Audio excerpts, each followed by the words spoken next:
Well, good afternoon, everybody. We are very fortunate to have this extraordinarily distinguished panel of experts and theorists from the University of Delaware agreeing to talk to us at the same time.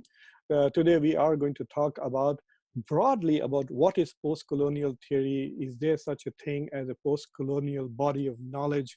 Is there a post-colonial approach towards politics, towards culture, towards economics, to understand reality? Basically, trying to answer the question, is there such a thing as post-colonial reality that deserves intellectual and academic attention, or is just one of those imaginary disciplines that rich countries, rich universities can afford to produce? It's like an intellectual luxury. The class uses the book by Leela Gandhi. This is the book, Postcolonial Theory, which is kind of anchoring this conversation, at least for me. I also am profoundly influenced by Orientalism. This is one of the books that I read early on in graduate school, and I heavily subscribed to some of the ideas that Edward Said advances in that. It also was interesting to me because he relies so much on Foucault. I understand post-colonial approach as a way of trying to understand the relationship, the continuing relationship between societies which were once colonized by European countries and European countries. It is an effort to understand what colonization did to third world countries, but also in a much more sophisticated way, what colonization did to European countries themselves. There are philosophical antecedents to post-coloniality. They have post-colonial theory, I think, has many parents. One of them is Marxist theory. And so Marxist critique of imperialism overshadows post-colonial critique of cultural imperialism that still continues to this day. There are the impact of Derrida as well as Foucault on post-colonial theory, because, for example, Gayatri Spivak, who triggered the subaltern studies movement, essentially was influenced tremendously by the work of Derrida, and Edward Said, of course, who transformed the study of the Middle East and Islam and Muslim countries in Western academia. He relies heavily on the work of Michel Foucault. So given this theoretical background, one of the questions that I think I would like to pose is, what is post-colonial studies? Is it just a hodgepodge of post-T studies, as we call post-structuralism, post-feminism, post-capitalism, post-Marxism? Is it just a hodgepodge? In an interview, Leela Gandhi uses the Hindi word jugaad. It's just like a buffet with no particular cuisine underpinning the philosophy of what is offered on the menu. So I also want to know, because some of you study what is now understood third world politics or non-Western politics, as to does post-colonial approaches influence your way of thinking? The speakers that we have with us are, I'm going to go from my left to right. So I have with me Professor Sabrin Beg, who got a PhD in economics from Yale, and she studies development economics. She does a lot of work on poverty and education, and I think some of her empirical work is based in Pakistan. And then we have Professor Dan Green, who is a theorist who teaches IR theory, critical theory, post-structuralism, also post-colonial approaches to international relations. He is also grounded heavily in history of international relations. He teaches in the Department of Political Science. And then we have Vikramaditya Thakur, who's an anthropologist. He's done a lot of field work with some of the truly subaltern elements of Indian society. I mean, you can't get more subaltern than the Bhils that he has spent years studying with. He got his PhD in anthropology from Yale. And then that's Neepa Acharya, who is a mixture of comparative politics and anthropology. She studies people who migrate across the world. And she's kind of an expert on migration, but also looks at it from a post-colonial perspective. She's also teaching in the political science department. She studied in Stanford, and she also studied in Europe. So having said all that, I will now throw the question right to left. So Neepa, will start with you. What is your understanding of post-colonial theory and post-colonial discipline, and how do you use it in your work? Okay, well, I'm excited to kick off this discussion. Firstly, I wanted to say thank you so much, Muqtedar, for organizing such an important panel. And really getting even at the head, right to it from the beginning, of even questioning, what are some of the basis of post-colonial theory? What is its relevance today? How can we think about that? I'm also want to give a shout out to the students to say that I'm very impressed by students taking on the challenge right now of reading Professor Gandhi's book. It's not the easiest book to go through, but yet I like to tease that, in fact, I like to describe this book to my students as the most comprehensible book on post-colonial theory. So in that way, I applaud you all for being able to take on this challenge. For me, my own work is heavily informed by post-colonial theory. As Professor Khan discussed, I do take a post-colonial perspective in the research that I do on international migration, most recently working on refugee studies. It's something that's definitely shaped my academic knowledge, thinking, and research. And I've been lucky over the years to have really been part of a lot of several initiatives, including the Frankfurt Research Center for Postcolonial Studies, other groups through the South Asia centers at KU Leuven in Europe, at Stanford, and at Brown University. But my entry into this work, and particularly this book, is heavily informed by colonial thinking and continental philosophy. And that was something that Professor Khan just brought up in his introduction, that I think that post-colonial theory and post-structuralism are very much intertwined together. And it's from that mix of those two types of theories that I'm going to be making a few comments that I think have relevance in 2020 of how post-colonial theory has shifted and found and continued to have a level of relevance in the work that we're doing. So I should also say that I've been very lucky over the years to be mentored by Professor Gandhi and the Besh Chakrabarti. And so I'll be sort of speaking kind of with that perspective in mind, and also been lucky to engage with Achille Mbembe, Philippe Descola, Bruno Latour, and others who are the interlocutors that are shaping what I'm going to be talking about right now.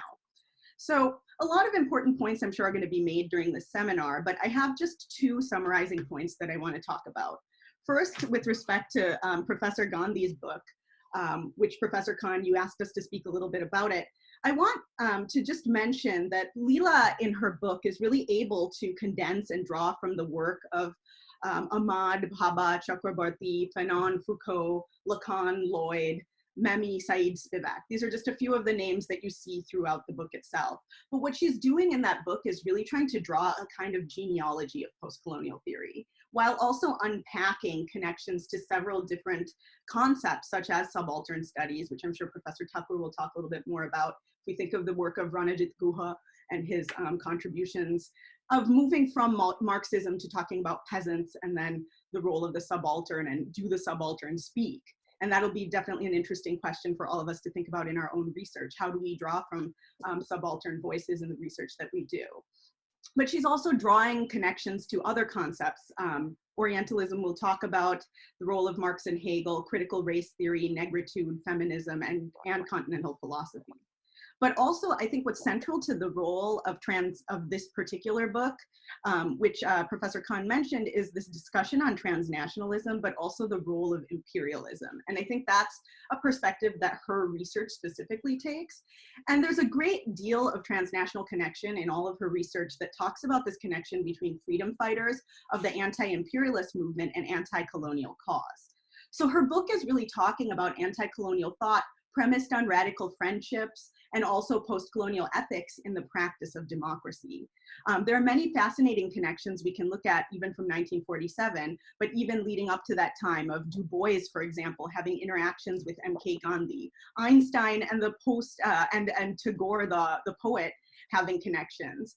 But in all of her later work on democracy, which I know is a concern in this overarching lecture series, she does identify a shared culture of perfectionism across imperialism, fascism, and liberalism. This is an ethic that she claims is excluded in the ordinary and unexceptional.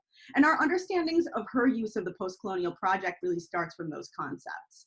Now, This book was originally written in 1998, but in the past couple years, she's been putting together a series of 7 thoughts that are entitled If This Were a Manifesto for Postcolonial Thinking, where she builds on a lot of ideas from the book you read, but with 7 major suggestions and kind of corrections in the areas of assemblage, injury, exit, ontology, renunciation, ethics, and what she calls advice to kings. What I wanted to just condense with these books together is to say that what she's suggesting is that postcolonial theory is really a modern philosophy of renunciation that offers a unique proposal for uninjured life and non-injurious communities. Edward Said's Orientalism, which Professor Khan mentioned, and it's something that I'd love to talk about maybe if we have more questions, but Edward Said's Orientalism has really made postcolonial theory significant for a variety of disciplines. And it's really been a prompt for transnational thinking, as you point out, Muqtedar. So what she argues is that it has put imperialism as at the heart of modern power, as a technology of harmfulness that calls forth corresponding objections. We can talk about, some of my research and some of the other questions. I want to let my other colleagues talk, but one thing I did want to point out about is that when we think about how the world is changing in 2020, 22 years after this book was originally written, of course, there's been editions that have come out, we can seriously think of how postcolonial theory has also shifted and changes as transnationalism's hold on social theory, which I'm arguing is also changing towards more of a cosmopolitan perspective. How do we think of global citizens? When we look at the issue of refugees, in what, this concept of states of exception that's put out by Giorgio Agamben, how do we think about people who empower themselves? I would argue that that discussion can happen in 2020 because of a lot of contributions that postcolonial theory has made. And in one major area, and that's just going to be the last thing I'll talk about and then cede to everyone else, is something called ontology. And that's a very important concept that comes up and is brought up by this combination of thinking of post-structural theory and postcolonial theory. And so the book by Dipesh Chakrabarty called Provincializing Europe is very important here. And he was also a mentor for Professor Gandhi. But he talks a lot about how is it possible, he brings up this philosophical conundrum. Is it possible to reach a pre-colonial ontology? Can we understand a pre-colonial ontology? Because when we center on imperialism or this kind of binary dynamic between the colonizer and the metropole, we're always referencing back to Europe as the referent. So how do we think of pre-colonial languages, and do we move through those? Jugar is an example that she uses in the more recent talk, but there's other ways of thinking through pre-colonial forms of communication, of thinking, but the question is, can we ever reach that? Are we trapped in a cycle when we employ this concept of post-colonialism of creating a binary between the colonizer and the metropole? So a pre-colonial ontology, that very concept really breaks that idea. But how do we think of ourselves in that pre-colonial ontology? I would also say in 1983, Bruno Latour, who's a French theorist, talks about how the notion of power should be abandoned. So I'm very curious, in what ways does even bringing up post-colonial theory dismantle the master's house in a certain context? And I'm curious to think what our other colleagues think about that. Well, thank you for the tour de force of the intellectual antecedents of postcolonialism and the ideas that continue to shape it. I will now turn to Professor Vikram Thakur. Doesn't Sabrin have to leave in like 20 minutes? Don't you want to get to her? Yeah, I think.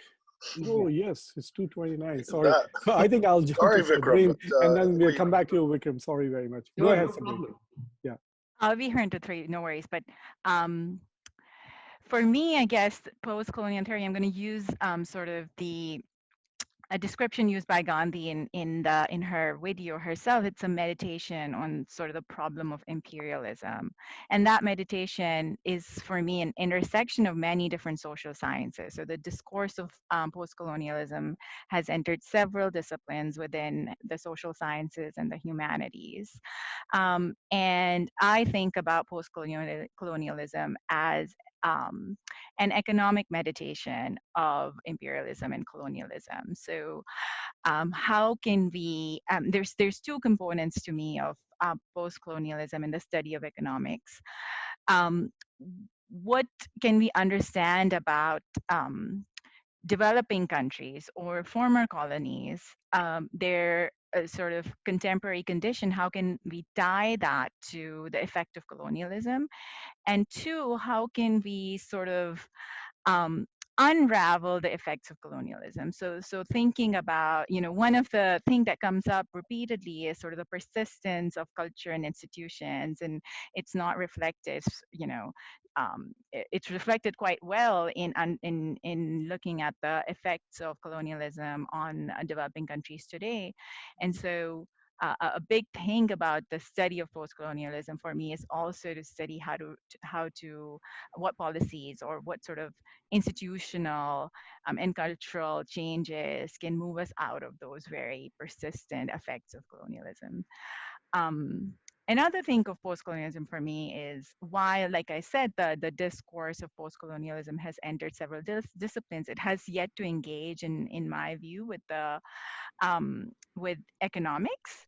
And perhaps the reason for that is that culture is very central to the study of post-colonialism, but it's not until very recently taken very seriously in economics.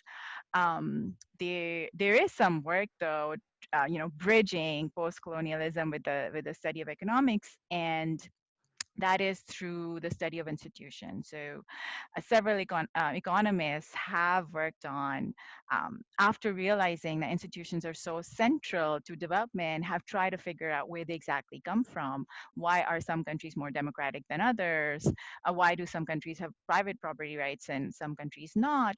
And it turns out that, that the existence of these institutions and their persistence is very, very deeply tied to the colonial experience.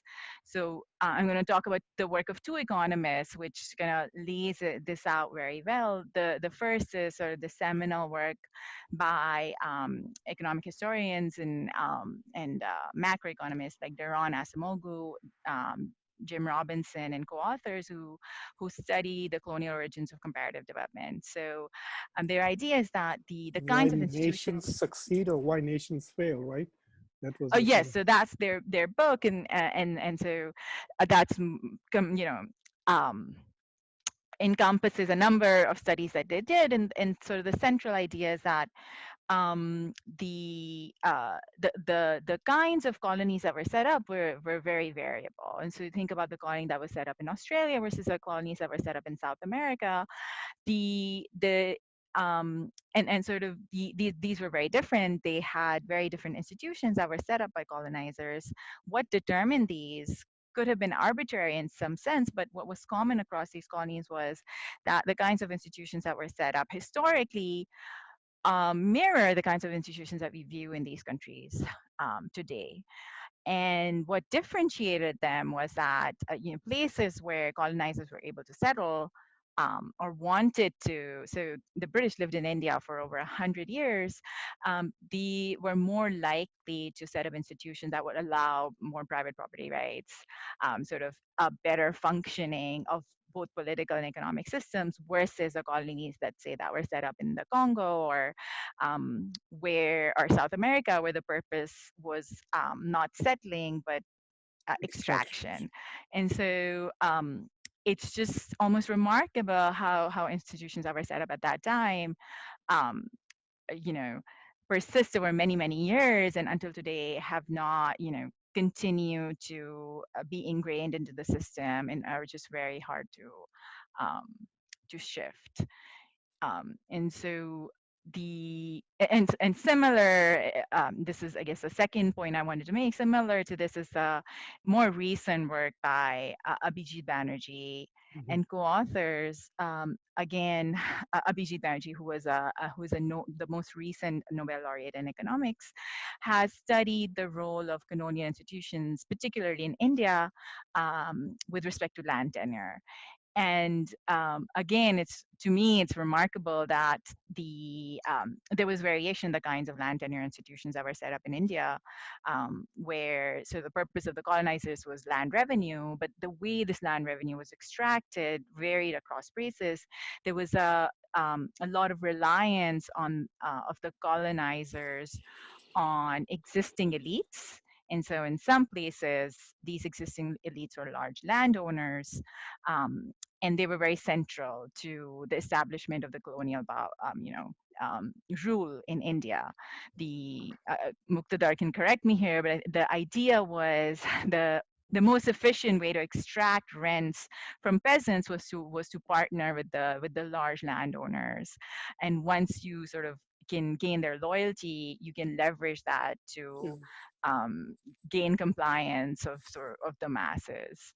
Um, and so it turns out that the regions where these large landowners, where these large elites were at the center of land revenue collection, those are places that continue to have uh, lower agricultural productivity, lower land revenue, and lower investment in farms than places where land revenue collection was more collective and not based on this elite system.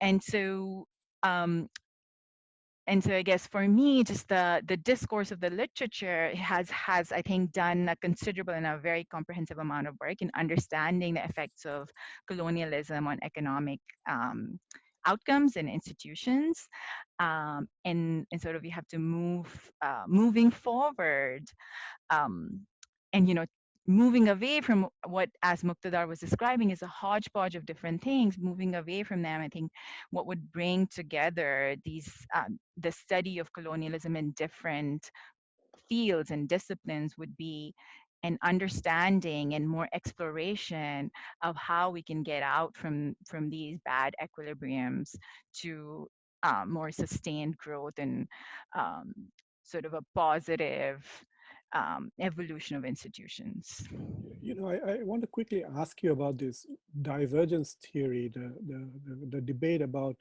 why, if Asian countries were as developed as European countries in maybe 16th, 17th, or even 18th centuries, why did the West then suddenly take off, and say China and other countries did not develop that rapidly?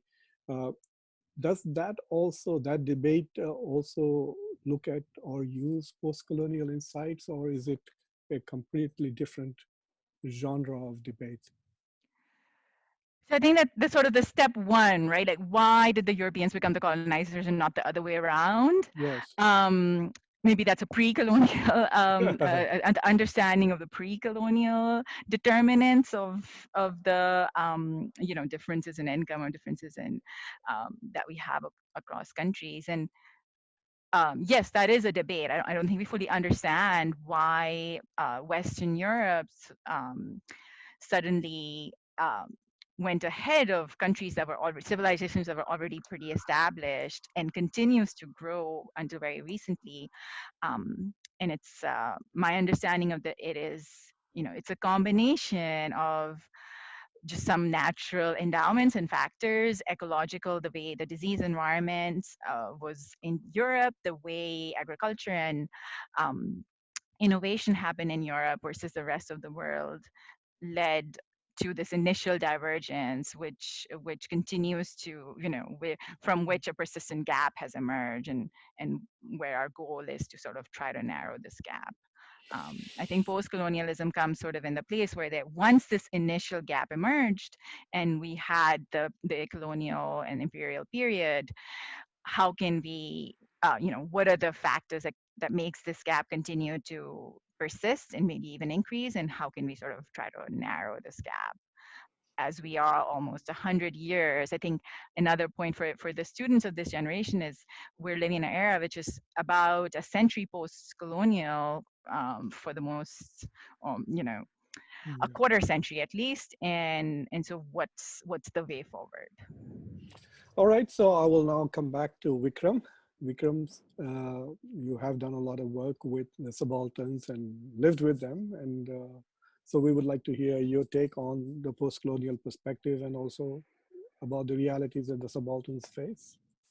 Muqtedar, thanks for the invitation. And yeah, it's after the first two speakers who've already covered two different aspects, I think it would be appropriate for me with my accent and my skin color to actually talk about what it was to have to be the lived experience of as a post-colonial subject. And it's through that that I'll then highlight, as I describe my encounters with post-colonial theory over time, and give you a sense of what it means. Because this is typical of how anthropologists work, which is through ethnographic vignettes. But before I get into that, I think if we look at the main point of your first question, which is what does post-colonial theory mean? I think what Leela Gandhi's work has done is that it's engaged with all the varied meanings that it has. So one of them, it says, is how post-coloniality is believed to have begun the moment the formal process of colonization began. So that in turn implies for the so-called New World, which is Americas and Australia, it begins with the landing of Christopher Columbus. Native Americans will, of course, say, what do you mean New World? We were always here. So it's you people who found us, and we were always here. So that's one part. The second part is there's a strong strand within post-colonial theory which talks about post-coloniality beginning after the end of formal colonization. So that's the second part. And then there's also another popular definition, which is the cultural impacts which have continued to linger and in some ways even gotten strengthened even after the formal ending of colonization. So, and it's that third meaning which I often draw on when I teach in my classes. Okay. And I didn't have much of a clue with any of these when my first there are four distinct moments I think of when I think about my encounters with post-colonial theory. In fact, the first two happened even before I knew there was something by that name. And the first one happened in the year 1984. I think that was even a year before Simon During in 1985 coined that term post-colonial. Because I think the hyphenated term post-colonial, because the prefix post is standard usage in English. So I'm sure it must have been there, and it is well recorded through the 50s, 60s, and 70s. But I think minus the hyphen, I think it's Simon During's work in 1985, which first talked about it. But it's in 1984 when I remember I went for a shopping experience with my parents to the town, and my father brought a yellow colored tome, and it was a title which caught my eye. It was called Midnight's Children. And so I asked my father, is this a storybook that I can read? No, Papa replied, this is actually it's not a children's book. And I thought he surely got it wrong because the title said it's Midnight's Children, so those children. And it's only later when I did try to read, and after a few sentences, I realized that he was correct. I didn't make any effort to go back to that book almost for 2 decades. And when I did, it was very enjoyable and learning experience.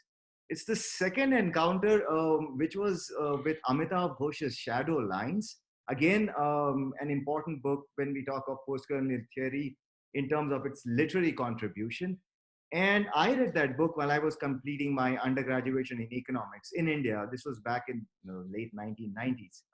And back then, the interesting thing was that what was expected of us, coming from a certain class, certain caste, and studying in some premier institutions, most of us, what we were reading was mostly English novels.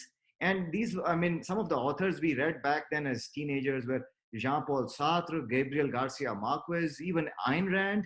But it was unusual back then when I started reading Amitav Ghosh's work, because the novel didn't have Christian names, and the story unfolded in places that I knew. It was in parts of India. And unlike all those foreign locations that I'd never heard of, or if I did, I had surely not traveled.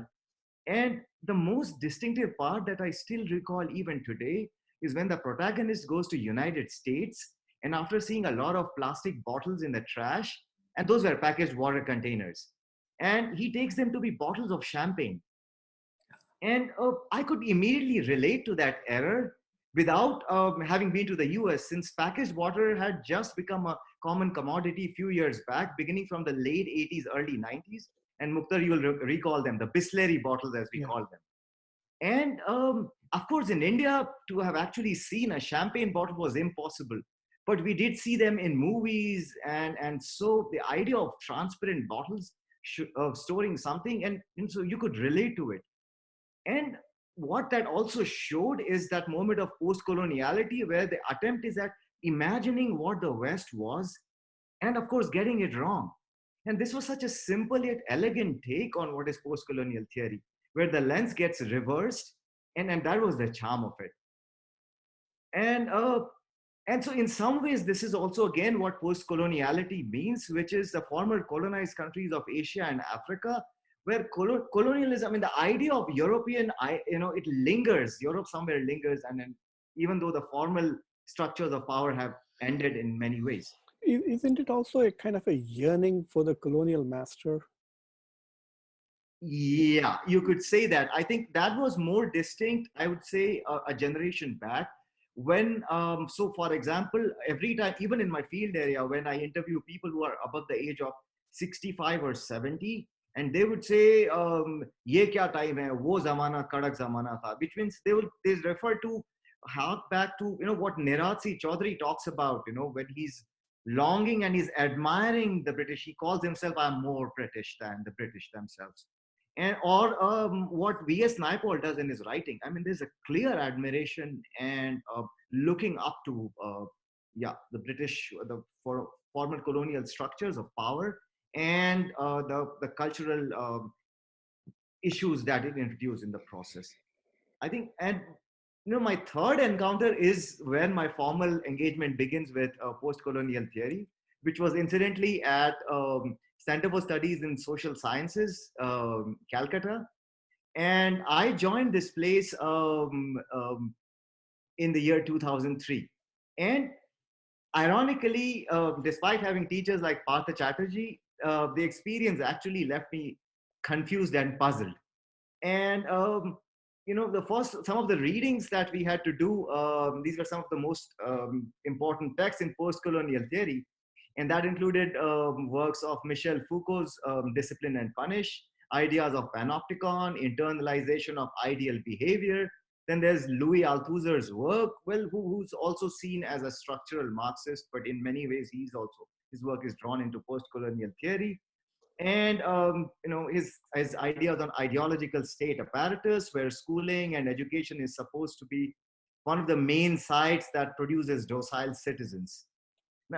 Now, what happened was that all the potential dangers that these readings were talking about, and our teachers were trying to make us understand, that lurk behind seemingly mundane exercise such as state census and collection of information about subjects. I mean, these were issues that were making very limited sense to me. And that was because I had joined the Research Institute, having worked for a couple of years as a grassroots activist in Narmada Valley that you were referring to earlier. And this work involved grassroots mobilization against one of the largest dams in the world. And the movement against the dam was also probably the longest running anti-dam movement. Now, what was happening here was that the state was simply refusing to accept the existence of dozens of villages involving thousands of families, even though they actually existed in reality. And that is the interesting part. Similarly, the other part was that for decades, government schools existed in these villages and many other villages that you probably know from your own experience in India, Muqtedar. That they exist only on paper, and while the villagers want a real school, they don't come about. And oftentimes, what you have a system where the traditional elites actually maintain their hegemony by denying access to formal education. So access to formal education is power in a conventional sense and not in a Foucauldian sense. Mm-hmm. And that's how traditional elites continue to maintain their domination. This was largely true through 80s, 90s, even early 2000s. So what left me surprised was then what was the relevance of what I was reading for the society I came from. And that is something Leela Gandhi herself talks about when she says, that Foucault and Derrida, for all their pondering on difference, didn't engage with colonialism directly. I think I would stretch that a little further to say that these scholars, their study is confined to their own society, which is Europe. And it is their creative use, where their concepts are drawn by people like Partha Chatterjee, who then try to bring in Foucault's relevance. But I think there's very limited, I would probably say little relevance here as far as. But I should quickly add that Professor Chatterjee also made us read several mind-blowing books. And one of them was Imagined Communities by Benedict Anderson, which left a lasting impression on me because it convincingly showed how elites help imagine the idea of both the nation as well as the idea of nationalism and the role of print capitalism in it. Okay, and it all started to make sense for me after I landed in the US as a graduate student a few years later, and which was the fourth and final encounter I've had with post-colonial theory. And that promises to be a lifelong one because it's still continuing. And what I thought was, I still recall in my grad student, in my first year of coursework, I gave an example where I said how in India you would come and see signs everywhere warning people not to spit. And people actually spit not only everywhere, but literally where the sign says, do not spit here. And this is equally true for not if men in particular have a habit of taking a leak in public places. Again, you have signs everywhere saying do not. And now the interesting thing was that in what I noticed in US was that everything was so organized, grid-like, clean, and people were so disciplined without being reminded that they need to mind themselves. And it was here that what Foucault is talking about, panopticon and internalization of discipline, all of that then started making sense. That was my moment of epiphany when I said, aha, now I see what's going on here. Okay. And it took me some more reading and thinking before I started making friends with some other post-colonial texts, which are similar to my own research, and in helping understand what modernity means for marginal hill communities such as Bhils in rural Western India, how they engage with modernity, which means their issue of agency, and also the politics that informs it all. And all of this is in a historical context. And it's here that besides the work of some scholars who study India, such as Partha Chatterjee, Sudipta Kaviraj, Gayatri Spivak, of course, is a literary critic in general sense.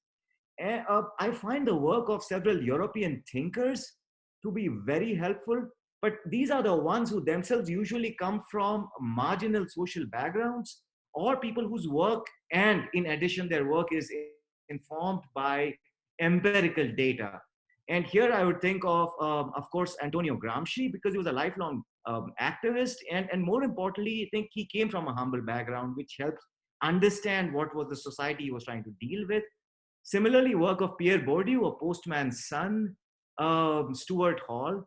I think these are all people whose work I find extremely relevant for my own work. But I'll come to that when we move to the next question. I think it was Gramsci who coined the term subaltern, really, when he was talking about cultural hegemony. Dan? Well, Sabrina, I mean, nobody kept to even close to 3 to 5 minutes. Everybody was at least 12 minutes. Yeah. Do you want to ask Sabrina the next question since she has to leave in 6 minutes and I can speak later? Yes, we could do that. He's being so considerate, Sabrin. The second question was, why do you think that American students should pay attention to post-colonial thought? I also want to see if you would like to take a shot at Leela Gandhi, because even though she writes a lot about the post-colonial world, there's very little of post-colonial world in her work. It's all fancy names from Europe, Foucault, Derrida, and everybody who, I mean, she's like a very elite person teaching at Ivy League schools and citing only Western elite. And you don't get the flavor of India or Africa from her work.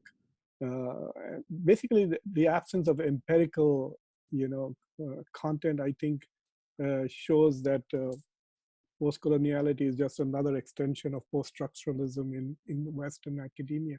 But go ahead, Sabri. Yeah, my understanding of Leela Gandhi's interpretation of this subject was, it can be a thought or a critical analysis or an academic understanding of colonialism and imperialism, a subset of which is a self-reflection. So, thinking about colonialism by the Europeans themselves. And so, maybe that is the predominant part of what she Mm-hmm. describes in her book. But I agree with you that, and again, this is a multi-pronged response to many of your different questions.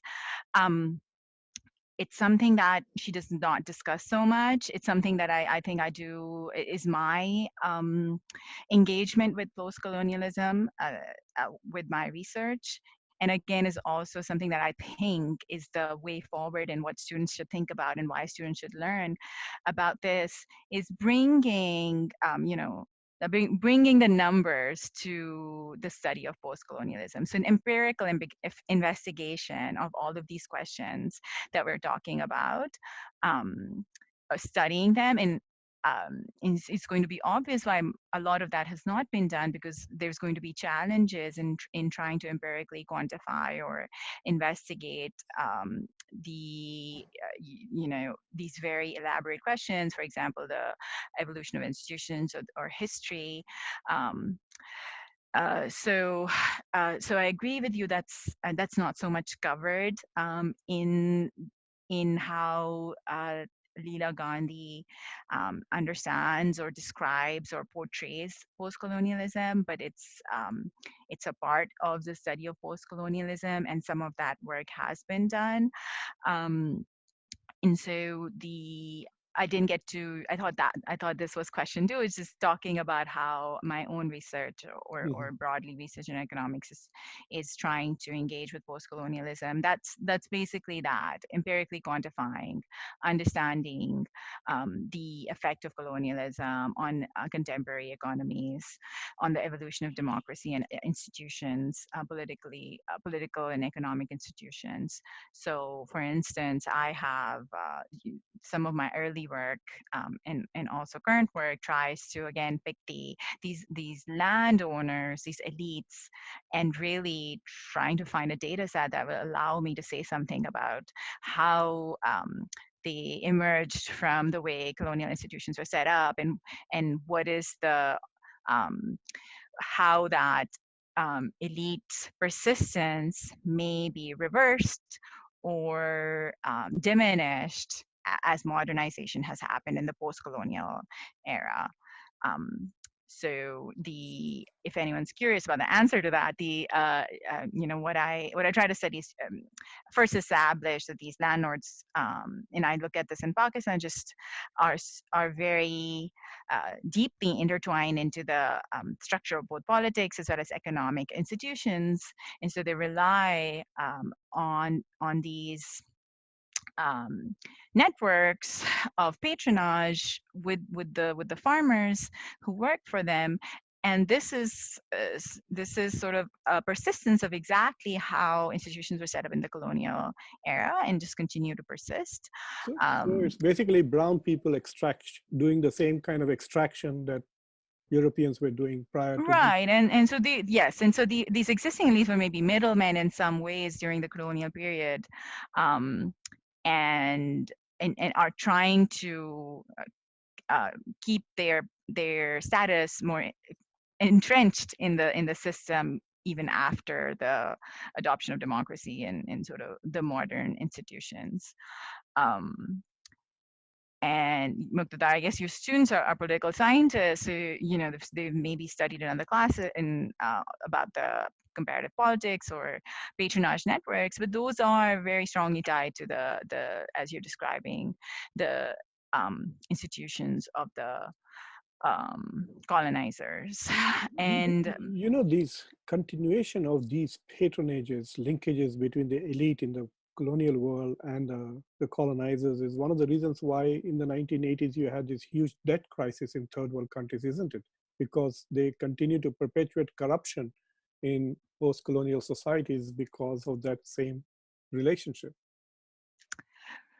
Right. So yes. So and then the I think the central to that is how can we move out of this equilibrium, right? Why do, of course, politicians and these elites that we're describing, maybe the social or political elites, they're just sort of responding to the institutional incentives that they face. Corruption is sort of, uh, it's a characteristic of the system and not of individuals, right? So you can put, now let's say this to my own undergrads, or you can move a politician from Africa to Europe, and they're going to be less corrupt, right? So the politicians are just responding to the incentives that they're facing. So are voters, and our goal as students are moving forward is the reason they should be studying this is because the study of post-colonialism is eventually going to allow us to understand how to change the incentives, which are the bad incentives, right? How can we change those, or think about in evolutionary process that would allow countries to catch up to where they would have been in the absence of colonialism, or to catch up to the rich countries today. So my own research, so establishes that uh, uh, something, a streak of good luck, like a change in the way agriculture happens, and this is also very relevant to the US too. So again, tying this to American history and past, the American South, right, the slavery or sort of the sharecropping systems that were prevalent in antebellum U.S. South sort of disappeared with the change in agricultural technology. So as technology of agriculture changed, and that was just a parallel process, not central to the political process, it sort of also greased the wheels of the political process and led way from this more clientelist sort of equilibrium to a more equal and democratic equilibrium. So similar kind of things happen in South Asia too. As you move from traditional technologies where the reliance of farmers on their landowners is very high, you move to a structure where landowners are not able to leverage those relationships because the technology of agriculture changes. We actually see this movement out of the elite focused uh, political success of pre-existing historic elites to a more competitive system. And we're still not all the way there, but I think that's one part of how we understand, in my view, we understand the way forward. And again, a goal for students who are trying to study this. I Well, can stop there, or I can, yeah. yeah. Well, thank you. Well, thank you very much, Sabrin, for at least showing us how post-colonial approaches can be across disciplines, and not just look at economics, but development economics, and how the empirical realities of the current post-colonial agricultural system can also help us understand the relationship between the colonizer and the colonized. So I will now turn to Dan Green, who's been very patient, and Thanks. go ahead. Thank you, Sabrin, for joining with us. Thanks. I'm going to try and just do 3 to 5 minutes as opposed to so many. Let the subaltern speak, Dan. Go ahead. Go I ahead. think all the subalterns should speak. Not just Yeah. Anyway, I basically use post-colonial theory in my classes and also in my research. The way I talk about it with undergrad students is that post-colonialism is intellectuals and academics from the global South trying to figure out what happened to them personally, trying to figure out what happened to, why they speak one language when they're little kids, and then when they go to school, they have to learn a foreign language, and, how come they all know who Beethoven is, and, they all know the various tropes and icons of Western culture, but no one, outside knows their culture, things like that. So basically, academics and intellectuals trying to understand their own cultural hybridity and what impacts that has on them. And then the other thing is what happened to their countries, right? What happened to their countries as a result of being colonized for 2 or 3 or 400 years, and what happened to their countries in terms of their economic possibilities, their economic development, how distorted was that, and their political development, right? So it's just people from the global south trying to figure out life after understand life after colonialism, right, for them. I think of post-colonial theory as critical theory, so that means it has an emancipatory agenda, I would say, and so it's designed, unlike feminist theory or Marxist theory, it's about race, and it's about uncovering racial hierarchies, and the whites at the top, the white culture at the top, European culture at the top, and others lesser, so that yeah, I would say that's a basic difference with, I don't consider post-structuralists to have an emancipatory agenda, and post-colonial theory has an agenda for change. It has a critique of the way that things are and hopes that things will be better and understands that things could be better. So I like that. In my own IR teaching, I use it to basically for uncovering empire, uncovering race, uncovering the fact of cultural imperialism. So if you look at standard narratives of the 19th century, for example, it was a very peaceful century. We had one war, the Crimean War, and otherwise it's this age of British hegemony, and there's no war. But in fact, the 19th century is the greatest violence ever possible, which is the new imperialism, most of the world coming under colonization, and the tremendous damaging impacts that all of that had, right? But from a Eurocentric kind of typical perspective, none of that really was important, right? And you view colonialism as giving civilization to those people. So yeah, so it's very good from an IR perspective for uncovering empire, the impacts of imperialism, what it's like to be colonized, the damage done, and all of that. So all of that. And then I don't want to go on too long, but there's a very interesting idea. I'm not so interested in post-colonialism because I do historical IR a lot, historical stuff. I'm interested in coloniality, which I think is not necessarily a topic that we've talked about yet, but we can talk about later. But coloniality is this very interesting 1492 phenomenon of all of the stuff that comes with the first mass colonization, right? Racism, racial hierarchies, massacres of indigenous people, slavery as a system, kind of transatlantic slavery, explosion of capitalism, and cash crops and things like that, the tremendous damage done to colonized peoples by integrating them into a global capitalist economy and all of that. So coloniality is the historical narrative of post-colonialism, and it's really a great way of understanding, kind of an alternative history of the development of the last 500 years. Thank you, Dan, for that. There are a couple of things I wanted to point out.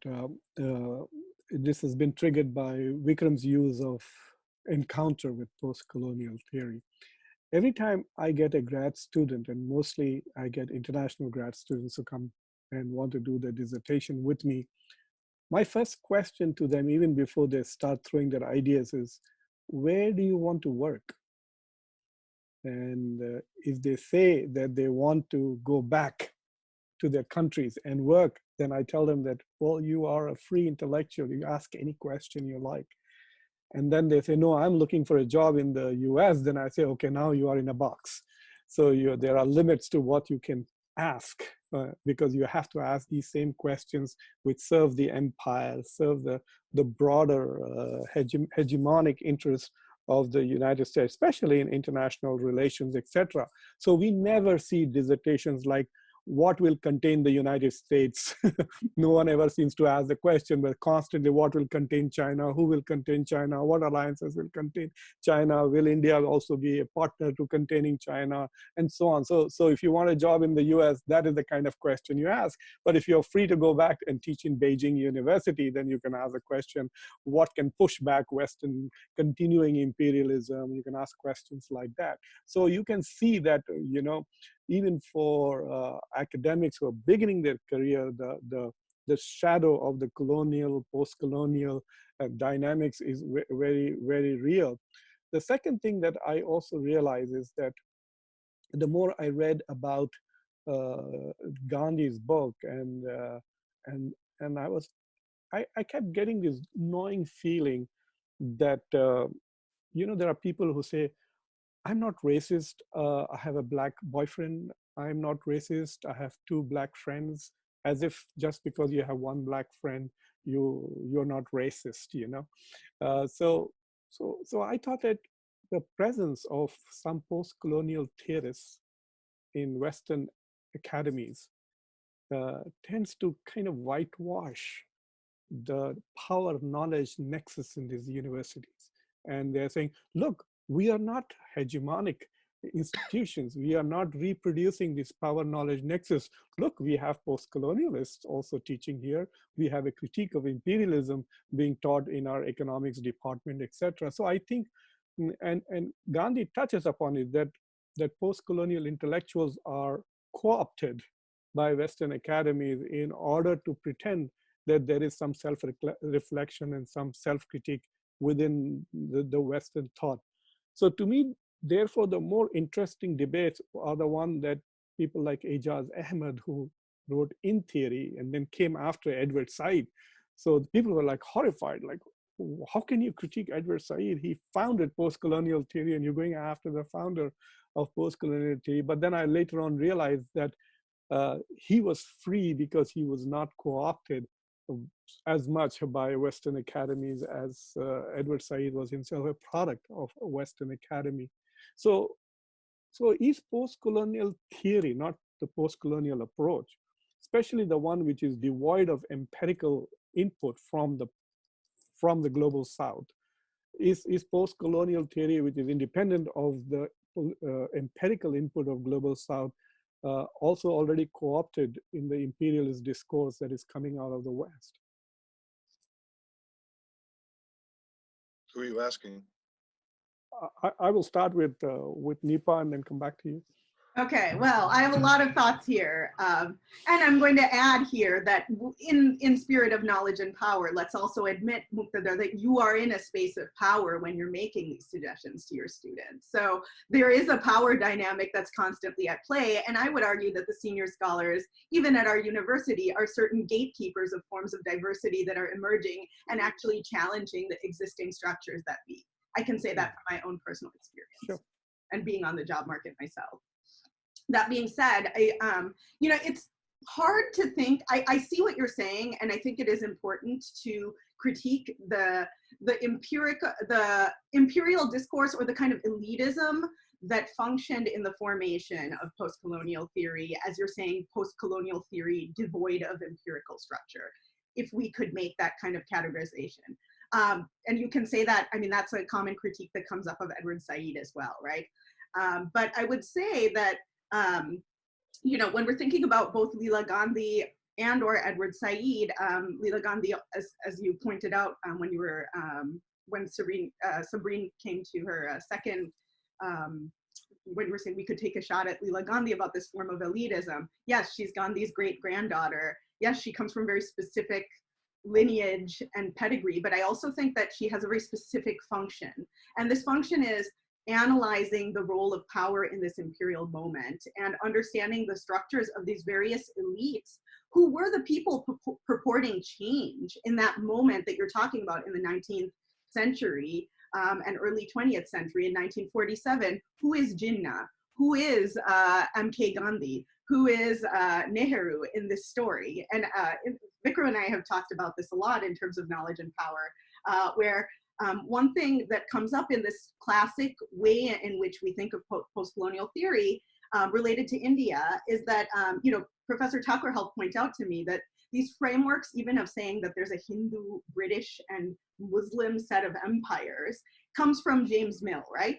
But actually, it's important to realize that even the elite freedom fighters of India's independence were also, in some way, conscripted to a kind of Descartian framework of education, a colonial form of education. And this is why I go back to that philosophy of thinking of what Professor Chakraborty says. How do we think of a pre-colonial ontology? Is that even a possibility? Because those of us who are in the academy writing about this, we can try to decolonize our minds and think outside of a Western framework, but yet education is premised within this Western framework.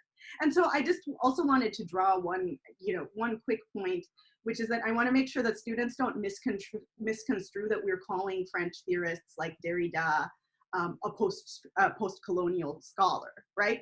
That's not what we're saying. There's philosophical reference to certain types of continental theory, and I think that what you're pointing out, Professor Khan, is actually, and I think came out in everybody's statements, a sort of tension that's happening, which is, okay, if we're trying to think through pre-colonial ontologies or an ontological framework that is decidedly away from colonialism, then why is it that we're even borrowing from some sort of philosophical doctrine that comes from France or from any kind of theorist or scholar from the West? And I think that's the conundrum, or the philosophical conundrum, that postcolonialism is grappling with. And, you know, there's a lot of other philosophical interlocutors that we haven't talked about. Ashish Nandi, Partha Chatterjee, Ranajit Guha. Again, Guha, more than Spivak, was actually the big scholar who started subaltern studies. The other thing is Achille Mbembe, I think, particularly with respect to African studies, has pointed out the same conundrum you're talking about, which is in his book. I don't think there's an English translation yet. It's called Raison d'être nègre. And it's a discussion about negritude. And one of the things he points out is, you know, if we ask in Africa right now, who were the major contributors to African theory, people will still say Fanon, negritude, Senghor. You could think of a lot of different scholars coming, Césaire, Aimé Césaire. But he'll ask you a second time and say, no, I mean in 2020, who are the contributing African scholar philosophers that are shaping knowledge? Someone will say maybe Achille Mbembe. So he says that in his moment of power, one of the things he's trying to really do is, you know, he actually takes what he's been traveling a lot with scholars from Lubumbashi and different scholars who are actually doing theory, coming up with theory, but who are sitting in Lubumbashi right now, or University of Lubumbashi, sitting in different institutions within India, who are in some way the subalterns who are speaking. And I think that it's important to think about how we come to that voice, but also use post-colonial theory in context of post-structural ideas to become very self-critical about how these theories can help us think about the nexus of knowledge and power. Vikram? I have, I think I'll just build up on what Neepa was talking now. So I think what Leela Gandhi is trying to do and what she's pointing towards in her work, and let's keep in mind that at the end of the day, she's a literary critic, and so is Spivak. So it'll be unfair on them or even Edward Said to say, hey, look, their work, because they're literary critics. I mean, so for an anthropologist to say, hey, they don't do history, they're not expected to. It's like asking an actor why they are not singing. Well, that's not what they do. So, but more seriously, I think what post-colonial theory allows, or I think more than allows, what it reflects is a certain turn, as Neepa was pointing out. How so are you restricting post-colonial theory to the discipline of literary studies? No, not at all. I was coming to that. No, not at all. I mean, I was just, because my own work, I'll come to that and how I use it. But first, about what Leela Gandhi's work is trying to do, I think, and what it's pointing towards. I think what Edward Said's work allowed, and frankly, I think even before that, what Talal Asad's work, and it's highly underrated, because Talal Asad's work on colonialism and the colonial encounter, that book, it came before Orientalism, frankly. So what they do is they create a possibility to have a common conversation, because what Dan was pointing out, what he teaches in history is how the former colonized countries, people know more about Beethoven or Mozart than their own people. Well, okay, it is. That's a given. Let's all admit it. Okay. Sure. But that restriction also creates a possibility to have a common conversation. I often point out in my South Asia class, where one of my students is a retired 72-year-old person who's from South India, and I tell them that I speak 6 Indian languages, yet the only common language between him and my student is English. And that was a colonial gift. I mean, and not for want of a better word, but that's the appropriate term. So India is a British creation in a lot of ways. But more importantly, I think the larger point of what post-colonial theory allows, I think, is, so yeah, okay, let's say that, I cannot, except for scholars of Sanskrit, I cannot have a discussion on Charvak's philosophy. People say, who was Charvak? I would say, oh, he was an ancient Indian philosopher. Or I cannot have a conversation about Buddhist philosophy, which, by the way, Gandhi is engaging in a little bit in her work, okay?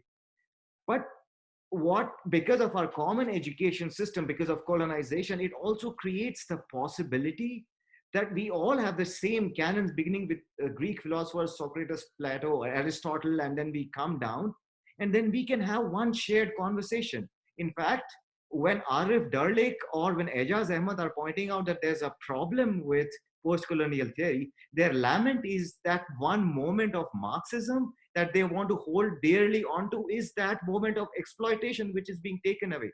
And it is at that moment that you have, in 1996, in his work from the post-colonial question, the book chapter is What Was the Post-Colonial? That Stuart Hall intervenes and explains why we need to have the post-colonial theory. Because, and I'll build on Hall to say that we can all have a common conversation now. So Dan, yeah, but on the terms of the colonialists, I'm supposed to read Mill, and they will not read Rumi. I'm supposed to read all the Foucault and Derrida, and they are not going to go back and read Ibn Khaldun. So the conversation is already on the terms and in the language of the colonialists. So where is the post-colonial consciousness? Here, I would slightly differ, and my difference is not just with you, but also with the lament that Dipesh Chakrabarty has in his Provincializing Europe, which is, let's face it honestly, okay?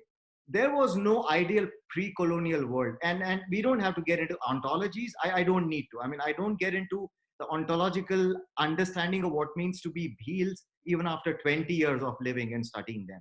I have difficulty trying to understand my own ontology, but let's stick to phenomenological accounts, okay? So to give a shared common example from South Asia that you and I share, okay? I mean, let's look at the cosmological universe of Hinduism. It doesn't talk of equality. What Western philosophy offers, even if it's nominal. So yes, when Trio says that yes, French Revolution talked of equality, but not for black people. True, that's true. But the point is, it still offers that possibility where we can talk of equality, okay? But Hindu cosmology, for example, straight away denies that equality. And so what that does in turn is that it confines knowledge only within certain realm.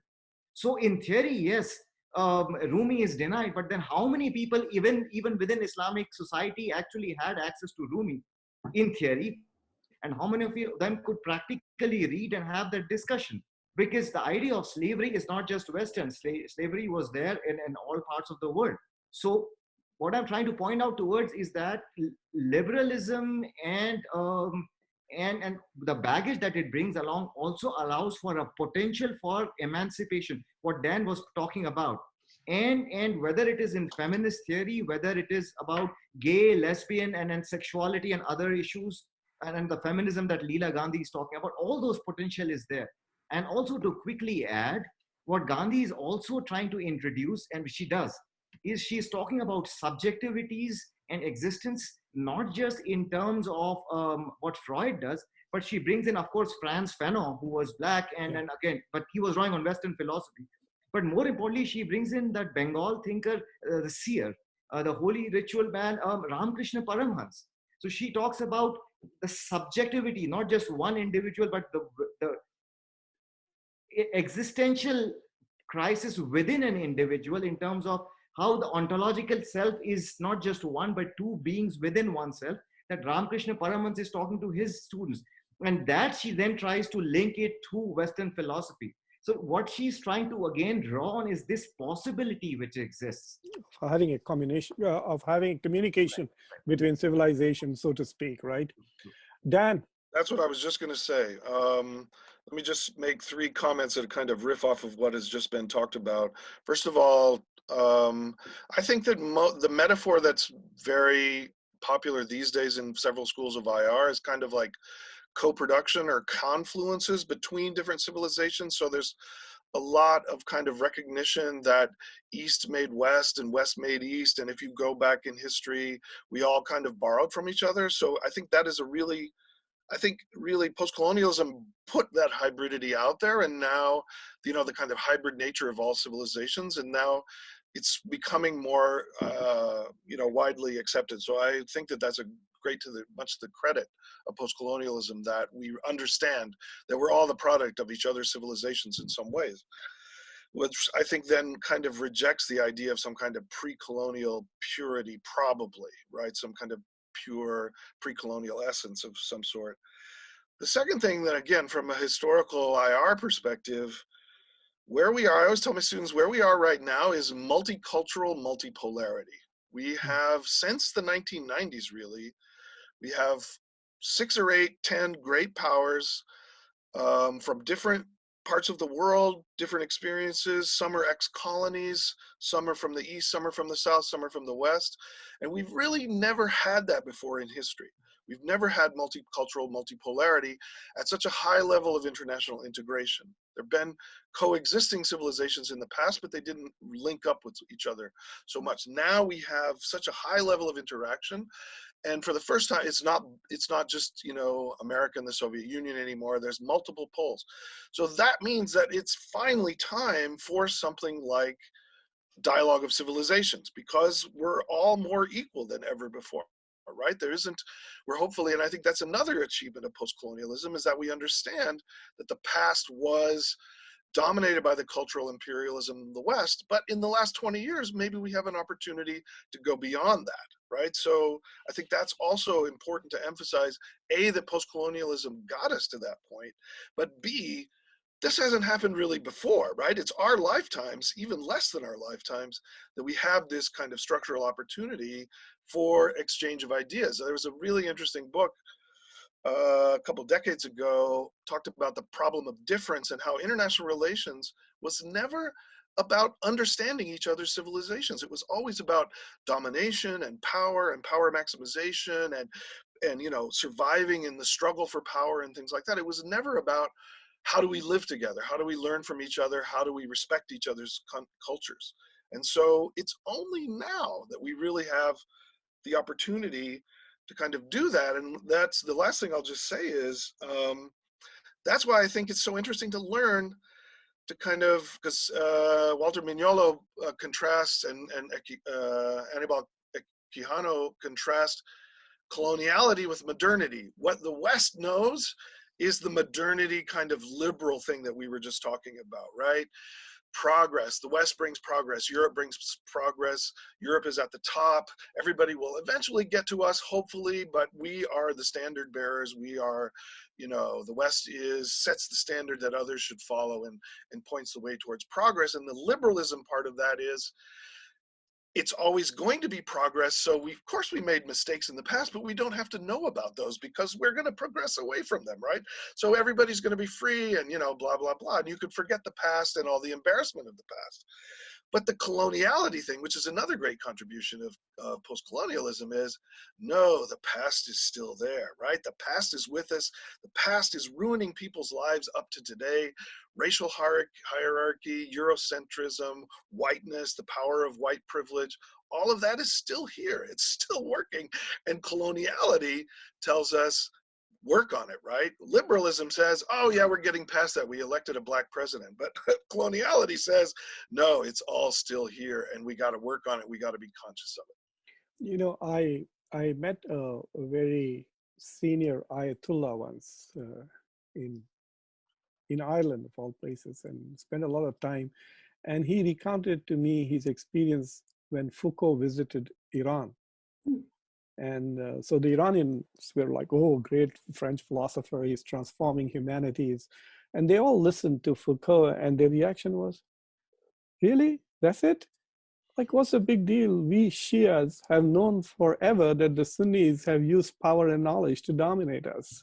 And so the Sunni corruption of Islamic theology and the knowledge base through their power institutions. So the Shia apparently have always understood the connection between power and knowledge. I'm talking about that because as we look at the realities, like, for example, when we talked about feminism, feminism was this concern of the domination of men over women.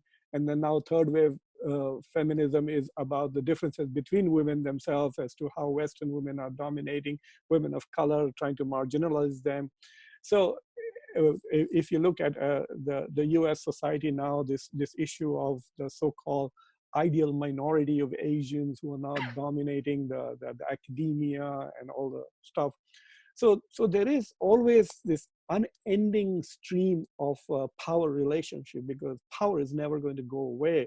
So post-coloniality, I think, is a historical moment in which we are reflecting on power dynamics in these terms, in these languages.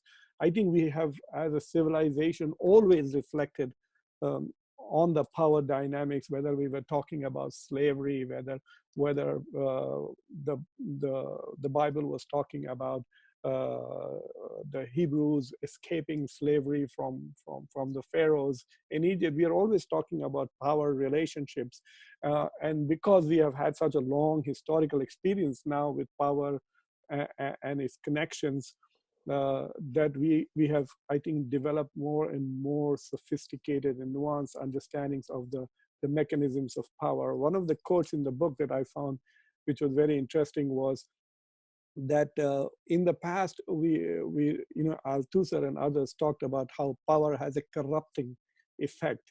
And then comes around Foucault and Edward Said and essentially says, well, power is corrupting, but when power is adjacent to knowledge, it is even more corrupting because now it appropriates and co-opts knowledge in forms of corruption.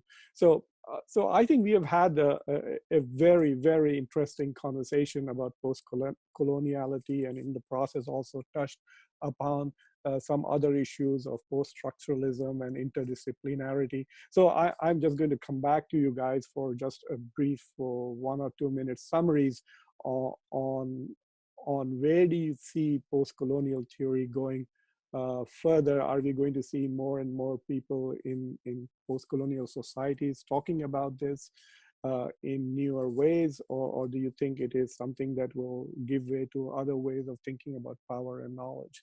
So I'll start with Dan and then end with Neepa. Go ahead, Dan.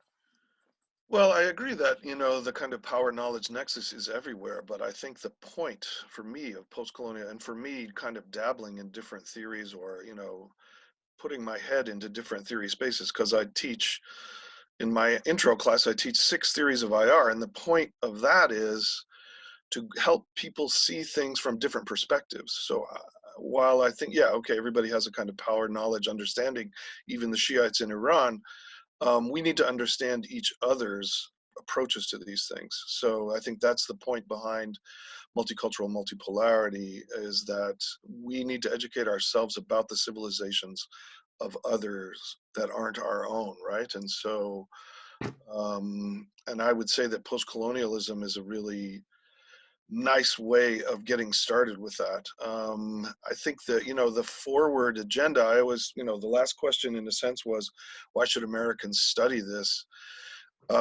America was also colonized. It is a product of 500 years of racial hierarchy, race problems in the United States. The legacy of race and racism is not behind us at all.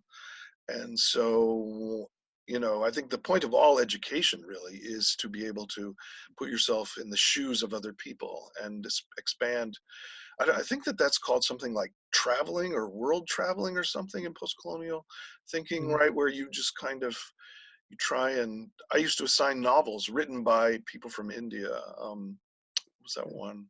English August was one that I assigned for a long time in my intro, Politics of Developing Countries. That was really cool. Reading Lolita in Tehran.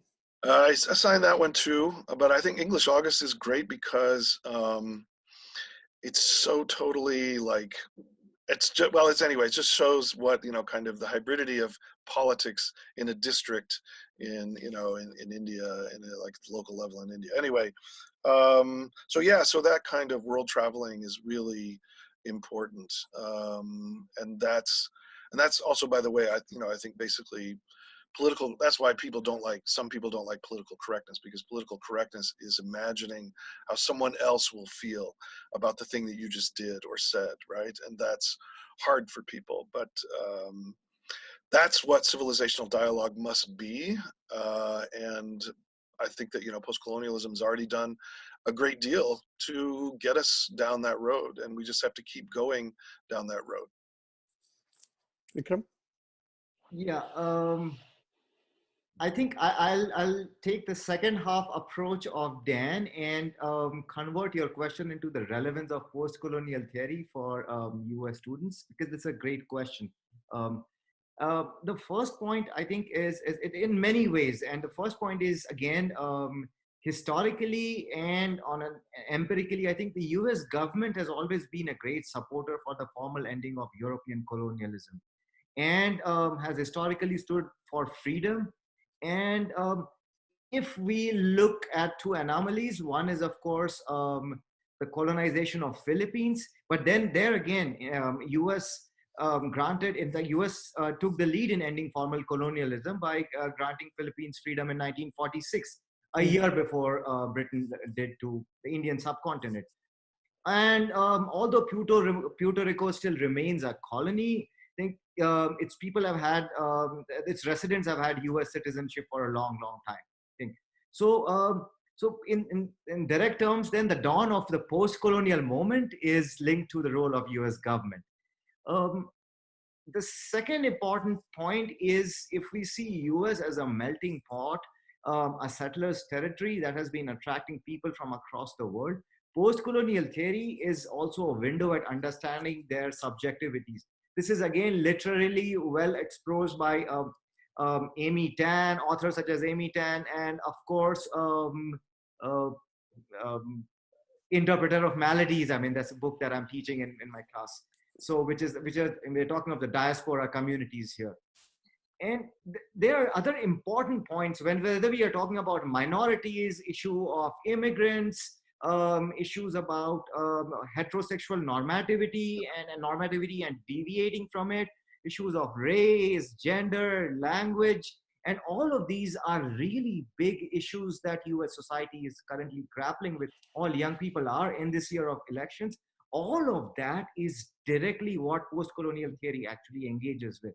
And I'm talking about the classic work of Michel Foucault, and all the way down to Giorgio Agamben's current work, all the work in feminist studies, and the work of Pierre Bourdieu when he's talking about linguistic capital, cultural capital, and issues like that.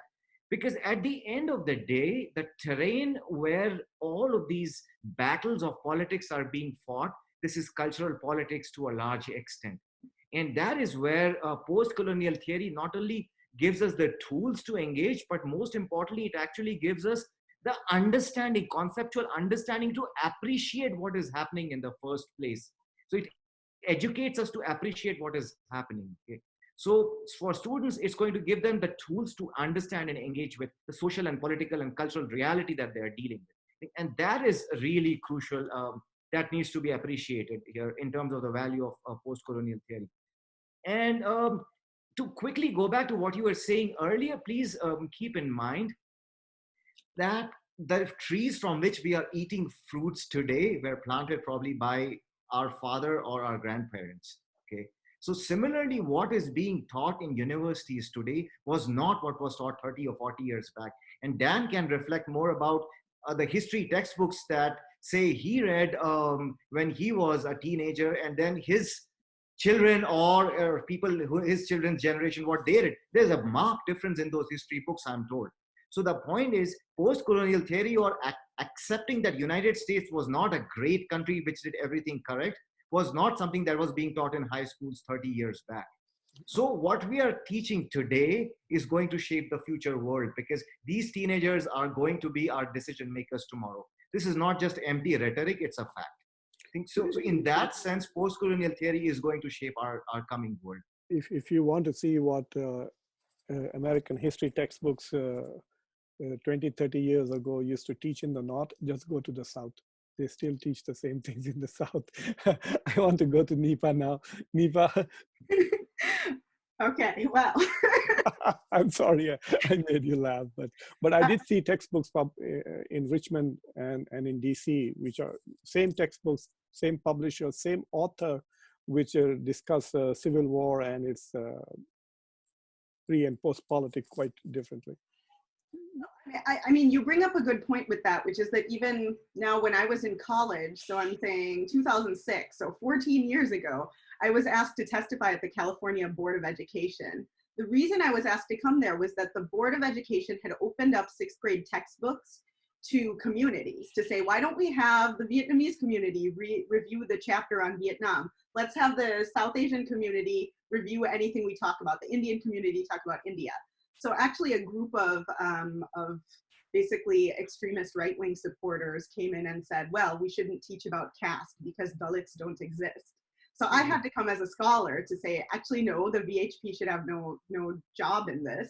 And in fact, we should talk about this. And the VHP argument was, well, if the United States isn't going to cover slavery and you know, how Native Americans were treated, then why should the India chapter talk so negatively about caste? My point in giving that example is just to say the fact that in 2006 that discussion even happened, and the VHP, sorry, the Vishwa Hindu Parishad, a right-wing organization. But the fact that there could be this discussion happening in the United States with various supporters and various actors to have a dialogue at the California Board of Education says a lot about how things have changed and been shaped by this post-colonial moment. I love that Dan said the dialogue of civilizations or the confluence of civilizations instead of the clash of civilizations.